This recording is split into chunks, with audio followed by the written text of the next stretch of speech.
جناب ابراہیم علیہ السلام نے اعلاء کلمت الحق کے لیے بہت بڑا کردار ادا کیا۔ نمرود جیسے بادشاہ کے سامنے کھڑے ہو کے، اس کی حکومت ہے، اس کی طاقت ہے، اور وہ اس نشے میں اتنا مست ہو گیا ہے کہ معاذ اللہ اس نے خدا کہلوانا شروع کر دیا ہے۔ اس کے دربار میں کھڑے ہو کے اس کے ساتھ گفتگو کرنا اور اس کے سوالات کے جوابات دینا، اللہ کے پیارے محبوب علیہ السلام نے فرمایا افضل جہاد ہے ظالم بادشاہ کے سامنے کھڑے ہو کے حق کی بات کر دینا۔ یہ افضل ترین جہاد ہے۔ یہ بھی ایک مناظرہ ہے، احقاق کے حق کے لیے نا، بحث کرنا، مناظرہ کرنا، یہ تو کتاب و سنت میں موجود ہے۔ لیکن کریں گے اہل علم، ہر آدمی اٹھ کے اگر مباحثے میں جائے گا تو بعض اوقات بہت ساری خطائیں پیش نظر ہوں گی۔ جناب ابراہیم علیہ السلام سامنے کھڑے ہیں، یہ خدا کہلواتا ہے۔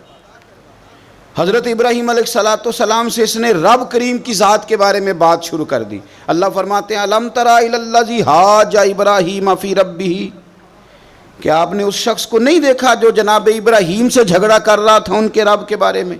اور جھگڑا کیوں کر رہا تھا؟ اس لیے کر رہا تھا کہ ان آتاہ اللہ الملک، اللہ نے اسے بادشاہی جو عطا فرمائی۔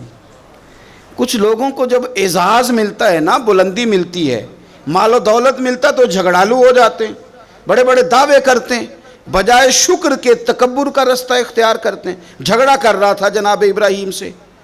اذ قال ابراہیم ربی الذی یحیی و یمیت، حضرت ابراہیم فرمانے لگے میرا رب وہ ہے جو زندہ کرتا اور مارتا ہے۔ وہ بحث کر رہا ہے، گفتگو کر رہا ہے آپ کے ساتھ، فرمایا میرا رب وہ ہے جو زندہ کرتا اور مارتا ہے۔ گویا جناب ابراہیم علیہ السلام اس سے کہہ رہے ہیں کہ تیرا تو اپنا وجود رب کے ہونے کی دلیل ہے۔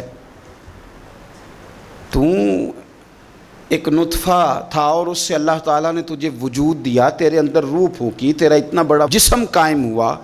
رب وہ ہے جو زندہ کرتا اور مارتا ہے۔ قال انا احیی و امیت، کہنے لگا میں بھی زندہ کرتا اور مارتا ہوں۔ اس نے اس طرح کیا کہ دو بندے بلائے نمرود نے، ایک کو سزائے موت کا حکم ہو چکا تھا، اس کو کہنے لگا تجھے سزائے موت کی سنائی تھی، نجات تو آزاد ہے۔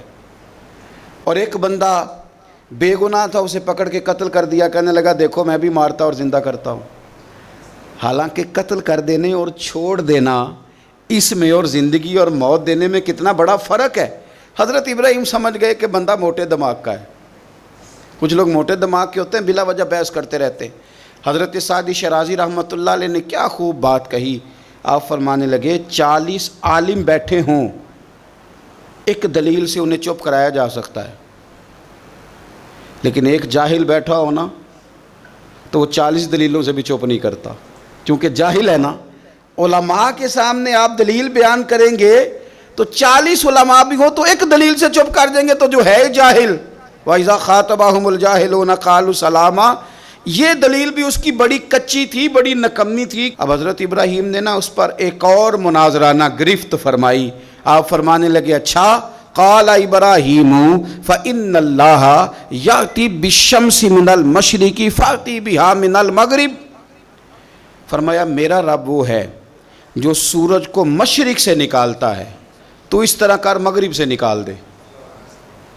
اگر تیرا بھی یہی دعویٰ ہے تو مغرب سے نکال دے۔ فبہت الذی کفر، تو رب فرماتا ہے کہ میرے خلیل کی بات سن کے کافر کے ہوش ہی اڑ گئے، اس کے ہوش اڑ گئے۔ جب حق کی بات ہوتی ہے فبہت الذی کفر، ہوش اڑ گئے اس کے، وہ تو حواس باختہ ہو گیا کہ یہ کیا بات کر دی۔ واللہ لا یہدی القوم الظالمین، اسے ہدایت پھر بھی نہیں آئی۔ کیوں؟ کہ اللہ ظالموں کی قوم کو ہدایت نہیں دیتا، ہدایت نصیب نہیں ہوئی، ہوش اس کے اڑ گئے۔ جناب ابراہیم علیہ السلام نے ایسی دلیل دی رب کی ذات کے بارے میں، رسول پاک کی عزت کے بارے میں، صحابہ کے بارے میں، اہل بیت کے بارے میں، دین کے کسی معاملے میں احقاق حق کے بارے میں۔ ہمیں یہ پیغام دیا گیا کہ جگہ کوئی بھی ہو، مقام کوئی بھی ہو، وقت کوئی بھی ہو، جب تم نے دین کی بات کرنی ہے تو پھر تم نے نا ذرا تگڑے ہو کے کرنی ہے، پھر تم نے مضبوط ہو کے کرنی ہے، دلیل کے میدان میں پھر تم نے آگے بڑھنا ہے۔ جناب ابراہیم علیہ السلام کا اس موقع پر جب آپ کے ساتھ بظاہر کوئی غلاموں کی فوجیں نہیں، امتیوں کی لمبی چوڑی قطاریں نہیں، وہاں بھی کھڑے ہو کے آپ نے فرمایا کہ تو جو دعوے کر رہا ہے تو جھوٹے کر رہا ہے، کائنات میں ایک ہی رب ہے جو سچا رب ہے، ایک ہی کائنات کا مالک ہے جو سچا ہے، ایک ہی رازق ہے جو سچا ہے، اس کے سوا کوئی عبادت کے لائق نہیں، وہی ہے جو اس قابل ہے کہ اسے چاہا بھی جائے، اسے سجدہ بھی کیے جائے، اس کی بارگاہ میں جھکا بھی جائے، اسے معبود بھی جانا جائے، اسے رازق بھی مانا جائے، اس سے پیار بھی کیا جائے، اسی کے لیے جیا جائے، اسی کے لیے انسان دنیا سے جائے۔ اللہ تبارک و تعالی ہمیں بھی حضرت ابراہیم کی طرح حق کا علم بلند کرنے کی توفیق عطا فرمائے۔